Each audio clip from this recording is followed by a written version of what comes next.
स्वामी विवेकानंद ने अपने जीवन की समस्याओं से जूझने के लिए किस प्रकार से प्रार्थना का सहारा लिया, ये बात आज हम करेंगे। स्वामी विवेकानंद कहा करते थे, उन्होंने खेतड़ी के महाराजा अजीत सिंह ने पूछा था, Swami ji what is life? Swami ji ने तुरंत उत्तर दिया, my dear prince, life is nothing but the unfoldment of a being under the circumstances trying to press it down. Maharaja, यह मनुष्य जो है, यह जो जीवन जो है, उन परिस्थितियों के विरुद्ध संघर्ष है जो उनको हमेशा दबा देना चाहती है। ये परिस्थिति हमेशा दबा देना चाहती है। जीवन का नाम ही संघर्ष है। Struggle struggle struggle is life. और फिर उन्होंने स्वामी जी ने कहा था, greater the struggle the greater the person who comes out of it. जितना संघर्ष महान होगा उतना ही वो महान व्यक्ति होगा जो इस संघर्ष को पार करेगा। उसका उत्कृष्ट उदाहरण स्वामी विवेकानंद स्वयं है। शायद ही कोई व्यक्ति स्वामी विवेकानंद के समान इतने प्रकार के गुणों से संपन्न हो, इतनी प्रकार की महानता से संपन्न हो, और शायद ही कोई व्यक्ति ने अपने जीवन में इतनी सारी समस्याओं को जूझे हों, उनके साथ उनका सामना किया हो। हम एक ही समस्या के बारे में बात करेंगे। हमने इस पे पहले एक बार कहा था किस प्रकार से स्वामी विवेकानंद जब कॉलेज के विद्यार्थी थे, स्कॉटिश चर्च कॉलेज में पढ़ते थे, किस प्रकार से श्री रामकृष्ण देव के संपर्क में आए, ईश्वर की खोज में थे, और श्री रामकृष्ण देव के पास से पहली बार उनको संतोषप्रद उत्तर मिला, हाँ मैंने ईश्वर को देखा है, तुम चाहो तो तुम्हें भी उनके दर्शन करा सकता हूँ। और फिर श्री रामकृष्ण देव के पास आना जाना शुरू किया। ये करीब 1881 की बात है, नवंबर महीने की। तब ये रामकृष्ण देव के साथ पहली मुलाकात। अभी हम जो घटना का वर्णन कर रहे हैं वो 1884 की है। जैसा कि आप लोग जानते हैं, स्वामी विवेकानंद नरेंद्रनाथ दत्त अत्यंत संभ्रांत परिवार के थे। उनके पिताजी कलकत्ता हाई कोर्ट में बहुत नामी अटॉर्नी थे। बहुत बड़ी उनकी फर्म भी थी अटॉर्नी की, और संभ्रांत परिवार के थे। और उनके पिताजी बहुत उदार दिल वाले थे, बहुत लोगों को मदद करते रहते थे, कई लोगों को सहायता करते थे। अब ऐसा हुआ, अचानक उनके पिताजी विश्वनाथ दत्त की मृत्यु हो जाती, हार्ट फेल हो जाता है। 23 फरवरी 1884 की बात है। कॉरपोरेशन के रजिस्टर के अनुसार the date of death is 23 फरवरी 1884। 23 फरवरी 1884 को विश्वनाथ दत्त की मृत्यु होती है। रात को उनको थोड़ी सी पीड़ा होती है, बाद में उल्टी होती है, और करीब करीब रात को 1 बजे वो गुजर जाते हैं। हार्ट फेल होता है। खबर दी जाती, उस समय नरेंद्रनाथ अपने किसी मित्र के यहाँ गए थे, किसी संगीत के लिए, गीत गाने के लिए। वहीं पर उनको, जब गीत वगैरह समाप्त हो गया था, वहीं पर एक पास के कमरे में बैठ कर के बातचीत कर रहे थे। लगभग 1 बजे का समय था। तब उनके पास ये खबर आई, और तुरंत नरेंद्रनाथ जाते हैं। तब तक में तो स्मशान घाट ले जाने के लिए सारी तैयारी हो चुकी होती है, और फिर वो अंत्येष्टि क्रिया करते हैं, क्योंकि वे परिवार के सबसे ज्येष्ठ पुत्र थे। उसके बाद बहनें और भाई ये सब थे। 2 छोटे भाई थे, महेंद्रनाथ दत्त और भूपेंद्रनाथ दत्त, और 3 बहनें थी। अब ये परिस्थिति पूरी विपरीत हो गई। बहुत बड़े घर में, अभी आप कलकत्ता जाएंगे तो उनका स्वामी विवेकानंद एंसेस्टर प्लेस जरूर देखिए। अब तो उसको बहुत बड़ा म्यूज़ियम बना दिया, बहुत बड़ा मेमोरियल बनाया गया। उसके लिए बहुत मेहनत करनी पड़ी। कई स्वामी जियों को पिछले 120 साल से कड़ी मेहनत के बाद वो भी मेमोरियल बना है। बहुत उसके लिए अड़चनें आई थी। जो भी होगा, तब आपको पता लगेगा कितना बड़ा वह मकान था। तो ये एरिस्टोक्रेटिक फैमिली से आए थे, और उस समय भुवनेश्वरी देवी ये रानी के समान रहती थी, नरेंद्र नाथ राजकुमार के समान रहते थे, छोटे भाई बहन भी उसी प्रकार रहते थे। उस समय आप समझ सकते हैं, जिस समय रामकृष्ण देव एक बहुत बड़े मंदिर के बहुत बड़े पुजारी की जब मंथली सैलरी 5 रुपये थी, मात्र 5 रुपया, उस समय के 5 रुपये बहुत अधिक होते थे। ऐसे समय में सबसे ज़्यादा से ज़्यादा जो गवर्नमेंट जॉब हुआ करती थी, जिसके लिए लोग लालायित होते थे कि गवर्नमेंट जॉब मिल जाए तो बस, आजकल जैसा लोग समझते हैं ना कि बस सरकार की नौकरी मिल गई, सरकारी नौकरी मिल गई तो सारा जीवन हमारा बहुत सुख से कटेगा। ऐसी सरकारी नौकरी उस समय उसकी सैलरी थी 15 रुपये माह। तो आप सोच लीजिए, 15 रुपये महीना मिलने से लगता था स्वर्ग में पहुंच गया। ऐसे समय में इनका खर्च था महीने में 1000 रुपया, राजा रानी का भी नहीं होता हुआ, ऐसा उनका था खर्च। जहाँ इनकी मृत्यु हो गई, पूरा परिवर्तन हो गया, परिस्थिति में अचानक परिवर्तन हो गया। अब ये बहुत उदार दिल के थे, तो कई लोगों को उन्होंने पैसे दे के रखे थे, उसमें से किसी ने वापस नहीं लौटाया। इतना ही नहीं, उनकी जो एक फर्म थी उसमें जो पार्टनर थे उसने धोखा दिया, उसने सब पैसा हड़प लिया, गलत गलत दस्तावेज बनाए, डॉक्यूमेंट बना करके कि इतना लेना था, इतना लेना था, इतना देना था, इतना देना था करके सब पूरा हड़प लिया। इधर इनके काका ने, चाचा जी ने केस कर दिया हाई कोर्ट में, केस करके उनको एविक्शन सूट किया, उनको घर से निकाल दिया, रहने को जगह नहीं, और केस भी कर दिया, उनकी मिल्कत भी हड़पने की बात कर दी और सब कुछ लेने की बात हो गई, कुछ भी उनके पास नहीं रहा। और ये भुवनेश्वरी देवी इतनी स्वाभिमानी थी, रोज़ कुछ लोग आते थे, गलत सलत बोलते थे, कुछ कुछ बोल के जाते थे, आपके पिताजी ने हमारे पास ऐसा लिया था, ऐसा लिया था, पर ये भुवनेश्वरी सुन नहीं सकती, तुरंत जा कर के सोने का गहना दे करके उनको रवाना करती थी। ऐसा करते करते सब सोने के गहने चले गए, रहने को कुछ नहीं है। तो किराए का मकान था, उसमें भी किराए के मकान के बाद में किराए के मकान भी देने का किराया भी नहीं है, तो फिर नानी माँ के यहाँ, मतलब भुवनेश्वरी देवी की माँ छोटे से कमरे में रहती थी, वहाँ लोग चले गए। इतना बड़ा परिवार एक छोटे से कमरे में, खाने को कुछ नहीं है, इतनी खराब परिस्थिति हो गई, आर्थिक स्थिति इतनी खराब हो गई कि अब नरेंद्र नाथ बहुत ही चिंता में पड़ गए। तब तक वो बीए हो गए थे, ग्रेजुएट हो गए थे, एलएलबी कर रहे थे। उस समय के ज़माने में ग्रेजुएट मतलब बहुत बड़ी बात होती है, आजकल आईएएस होना जितना है उतना ही कठिन ग्रेजुएट होना था। और एलएलबी की पढ़ाई कर रहे थे, एलएलबी मतलब हाईएस्ट उस समय के ज़माने में था। सभी लोग जितने, चाहे गांधी जी हो, चाहे स्वामी विवेकानंद, जितने बड़े महान लोग थे, सब लोग एलएलबी करते थे। लॉ बहुत प्रेस्टिजियस गिना जाता था, एलएलबी कर रहे थे, फर्स्ट ईयर में थे। उस समय ये आफत आई।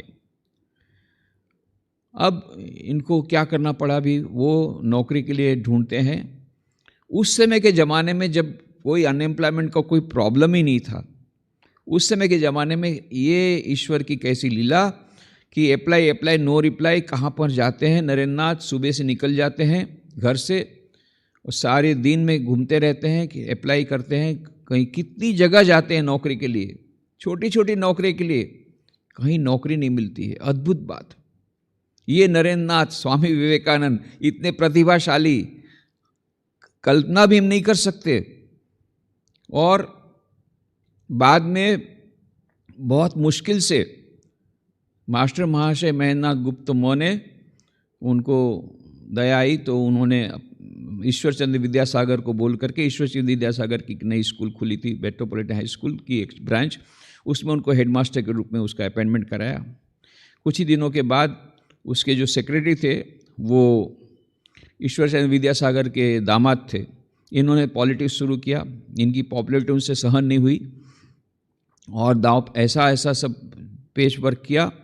और ये 11th हाई स्कूल के बच्चों से एप्लीकेशन लिखाया ईश्वर चंद्र विद्यासागर के नाम से कि ये जो नए हेडमास्टर हैं वो पढ़ाना नहीं जानते हैं। आप सोच सकते हैं स्वामी विवेकानंद के बारे में, ये पॉलिटिक्स किया। फिर ईश्वर चंद्र विद्यासागर ने कहा कि भाई देख, पढ़ाना नहीं जानते, फिर उनको बोलो विदाई करो। तो नरेंद्र नाथ वहाँ से भी विदाई हुए। ऐसा करते करते फिर सुबह निकल जाते, देखते हैं घर में खाने को कुछ नहीं है।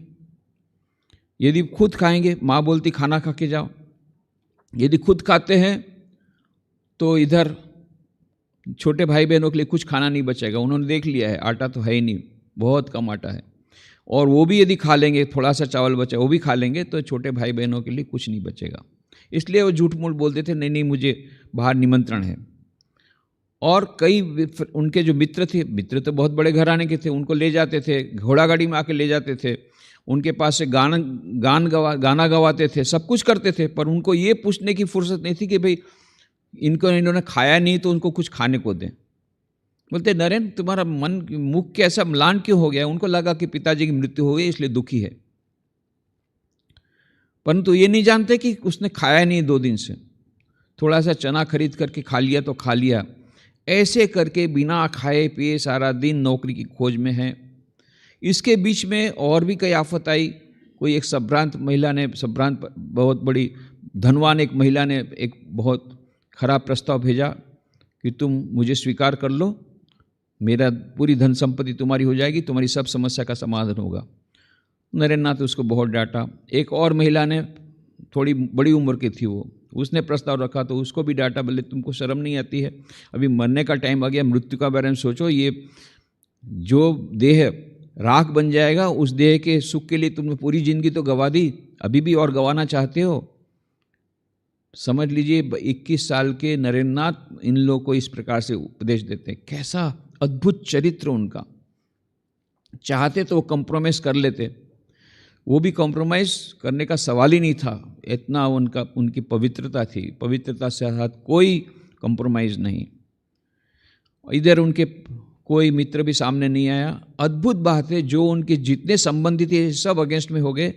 जिन्होंने इनके पास से बहुत सारा फेवर लिया था उनके पिताजी के साथ, ये अपना मुंह दिखाना बंद कर दिए।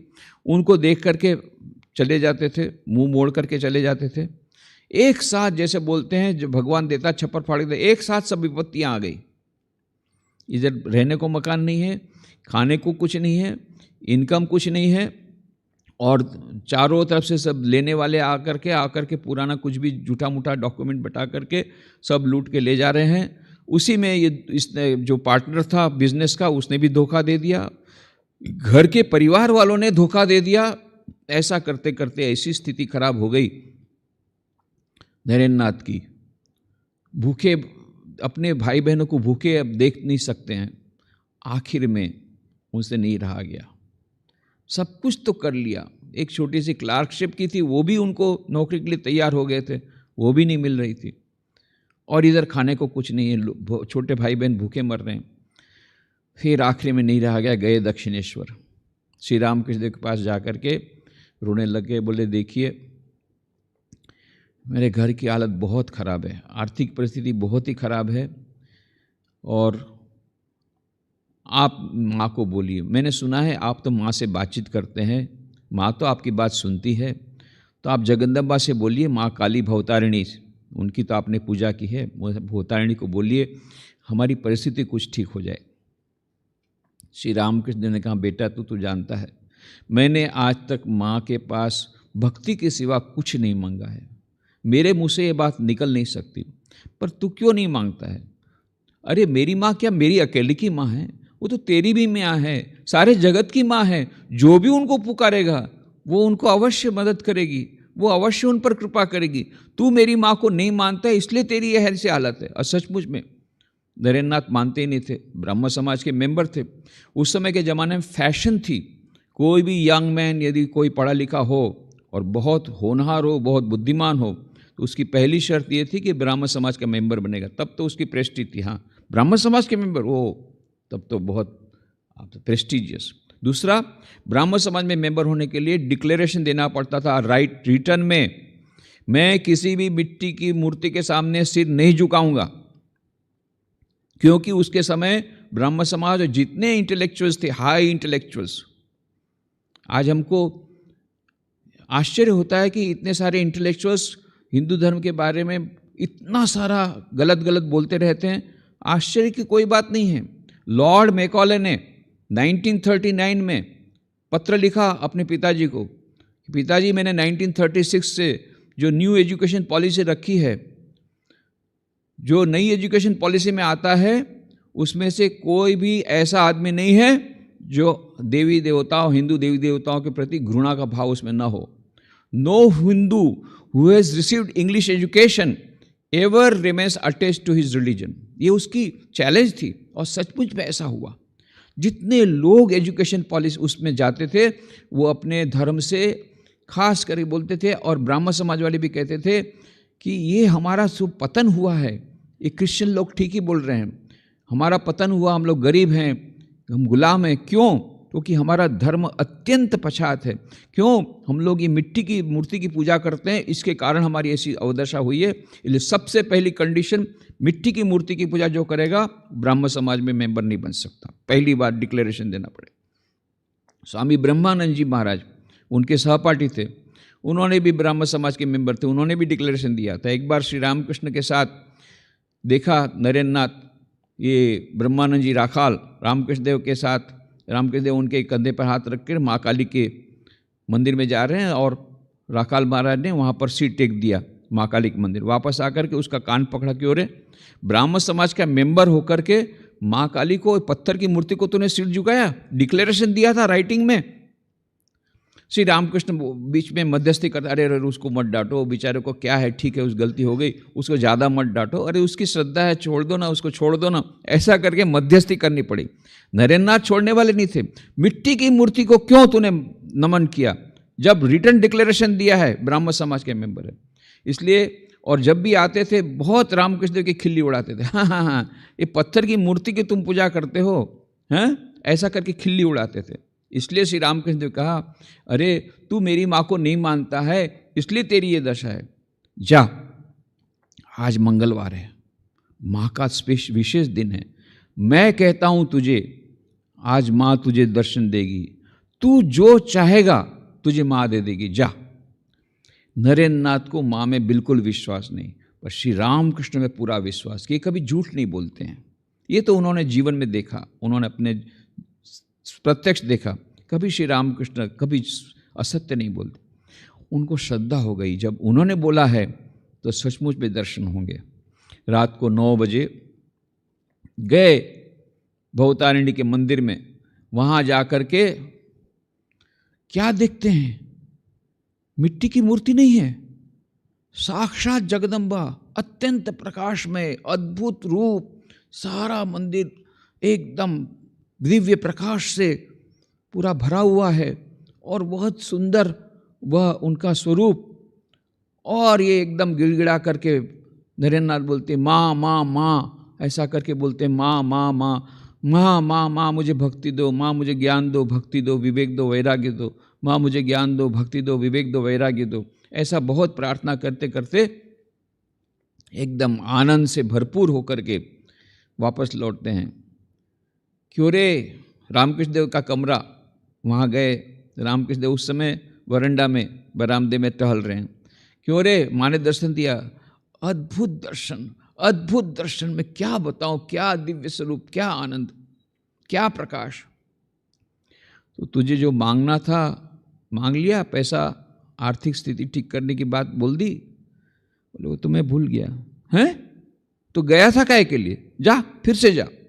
फिर जाते हैं, फिर वो स्वरूप देख करके इतने अभिभूत हो जाते, माँ मुझे ज्ञान दो, भक्ति दो, विवेक दो, वैराग्य दो, माँ मुझे ज्ञान दो, भक्ति दो, विवेक दो, वैराग्य दो।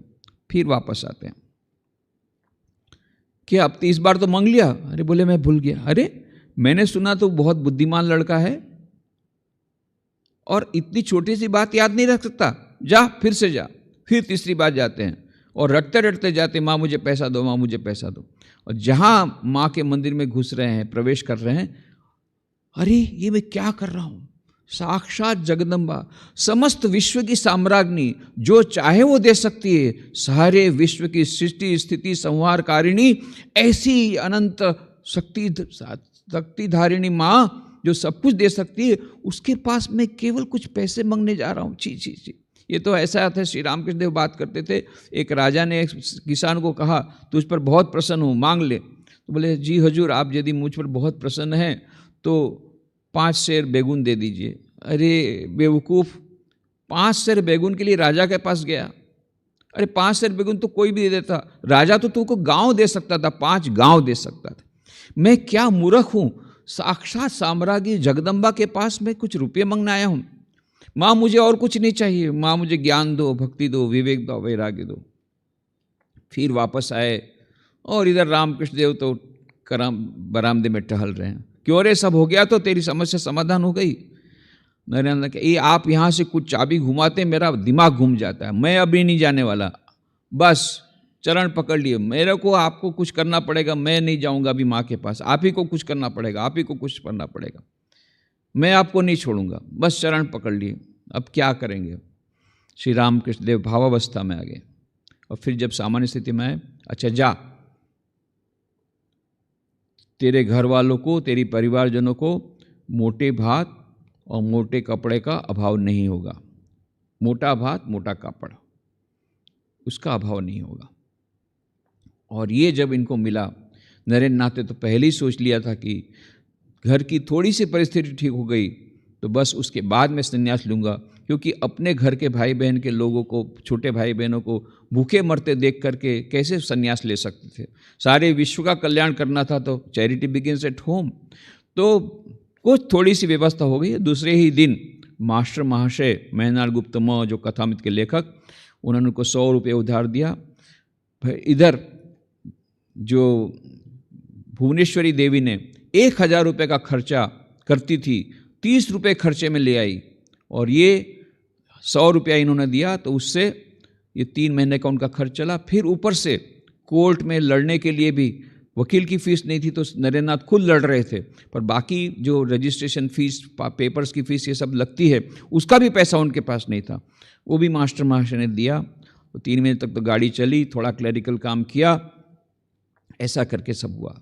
तो जो भी हो, उसके बाद की तो बहुत लंबी चर्चा है, पर हम वहाँ पर नहीं जाएंगे। मुख्य बात यह है कि यहाँ पर हम क्या देखते हैं कि नरेंद्र नाथ ने इतनी हालत खराब थी, इससे खराब हालत किसी की सोच नहीं सकते हैं। ऐसी खराब हालत में भी जगदम्बा से उन्होंने पैसा नहीं मांगा, कोई लौकिक सुख नहीं मांगा, कोई लौकिक समस्या का समाधान नहीं मांगा, कोई आर्थिक स्थिति ठीक करने की बात नहीं की, केवल 4 वस्तुएं मांगी। 4 वस्तुएं मांगी, ज्ञान दो, भक्ति दो, विवेक दो, वैराग्य दो। इसीलिए हमने कहा था कि श्री रामकृष्ण देव ने मानो उनको यह पाठ पढ़ाया कि माँ ने श्री रामकृष्ण स्वयं तो भक्ति के सिवा कुछ नहीं मांगा, पर मानो नरेंद्र नाथ को भी यह ट्रेनिंग दी कि केवल माँ से मांगना चाहिए, तो केवल नहीं तो कम में से कम, तो नहीं तो कम मांगना हो जाता है जगदम्बा के पास दूसरा कुछ मांगने से। ये उनको ट्रेनिंग दी। और जब नरेंद्र नाथ जब वापस आए, जब श्री रामकृष्ण ने उनको आशीर्वाद दिया, और इधर तो नरेंद्र नाथ एकदम अभिभूत हो गए, माँ का दर्शन हुआ है, बड़े आनंद में हैं। बोलते माँ, मुझे एक माँ का भजन सिखा दो। श्री रामकृष्ण बहुत बड़े गायक थे, बहुत ही सुंदर गाना करते थे, अद्भुत उनका दिव्य कंठ था। स्वामी विवेकानंद भी, उन्होंने तो संगीत सीखा ही था बेनी उस्ताद के पास, वो तो बहुत अच्छा गाते ही थे। श्री रामकृष्ण भी बहुत अच्छा गाते थे, तो उन्होंने कहा मुझे माँ का एक गीत सिखा दीजिए। फिर श्री रामकृष्ण देव ने उनको गीत सिखाया, माँ त्वं ही तारा त्रिगुण धरा परात परा, हाँ तुम्ही जले तुम्ही स्थले तुम्ही आद्य मूले गो माँ। बहुत सुंदर वो भजन है बंगाली में, वो भजन इनको सिखा दिया। और सारी रात नरेंद्र नाथ वो गीत गाते रहे। दूसरे दिन वैकुंठनाथ सान्याल उनके भक्त आए, वो अपनी डायरी में वो लिखते हैं कि दूसरे दिन देखा तो श्री रामकृष्ण देव इतने आनंद में हैं, अरे सुनो सुनो सुनो, अरे क्या हो गया मालूम है, मेरे नरेंद्र ने मेरी माँ को मान लिया, मेरे नरेंद्र ने मेरी माँ को मान लिया, सारी रात माँ का भजन गाया है। देखो अभी बाहर बरामदे में सो रहा है, सारी रात जगा था ये नरेंद्र बाहर बरामदे में। इतना बुद्धिमान लड़का, वो भी मेरी माँ को मान लिया, इतने आनंद में है। जो भी आता है सुनो सुनो सुनो, मेरे नरेंद्र ने मेरी माँ को मान लिया। ये एकदम श्री रामकृष्ण अद्भुत आनंद में है। क्यों इतने आनंद में है, उसकी बात हम कल करेंगे, आज यही समाप्त करें।